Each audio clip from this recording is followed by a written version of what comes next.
ગુજરાતમાં ભૂતકાળમાં બેંક તોડીને લોકર ઉઠાવી જવાના બનાવો બની ચૂક્યા છે। એટીએમ તોડવાના પ્રયાસો પણ નોંધાઈ ચૂક્યા છે।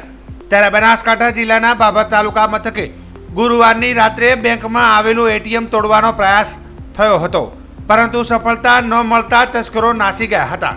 શુક્રવારે બેંક ખુલ્યા બાદ સ્ટાફને ધ્યાને આવતા બાબર પોલીસને જાણ કરી હતી, જેમાં મળતી માહિતી મુજબ બાબર તાલુકા મથકે બાબર સુઈગામ રોડ જૈન દેરાસરની સામે એસબીઆઈનું એટીએમ ગત ગુરુવારની રાત્રે પૈસા ઉપાડવા આવેલ ત્યારે એટીએમને હાથ વગે બુક્કો મારી એટીએમને નુકસાન પહોંચાડ્યું હતું, જેની જાણ બેંક મેનેજરને કરાતા બેંક મેનેજરે પોલીસની મદદ લઈ સીસીટીવી ફૂટેજના આધારે બાબર પોલીસે તાત્કાલિક તપાસ હાથ ધરી અગાઉ પણ એટીએમમાં ઘટના બનેલી હતી તેઓ પણ જાણવા મળ્યું છે।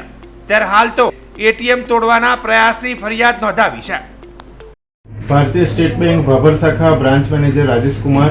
ભારતીય સ્ટેટ બેંક બાબર શાખામાં ગઈકાલે રાત્રે 8:53 થી 8:54 ની વચ્ચે એક અજાણ્યા શખ્સ બાઇક પર આવી ભારતીય સ્ટેટ બેંક પર આવેલ એટીએમમાં પોતાના જોરથી મુક્કો મારી અને નુકસાન પહોંચાડી એટીએમની સ્ક્રીનને તોડી નાખવામાં આવી। મને જાણ થતાં મેં તુરંત જ બાબર પોલીસ સ્ટેશનની મદદ માગી। પોલીસ દ્વારા તરત જ મને સપોર્ટ કરવામાં આવ્યો અને તરત જ તપાસ હાથ ધરી અને એના સીસીટીવી ફૂટેજ તપાસ કરી। સીસીટીવી ફૂટેજ તપાસ કરતાં માલુમ પડ્યું કે આ અજાણ્યો શખ્સ પોતાનું બાઇક લઈને આવી એટીએમ પર આવી અને જોરથી મુક્કો મારીને એટીએમને નુકસાન પહોંચાડ્યું છે।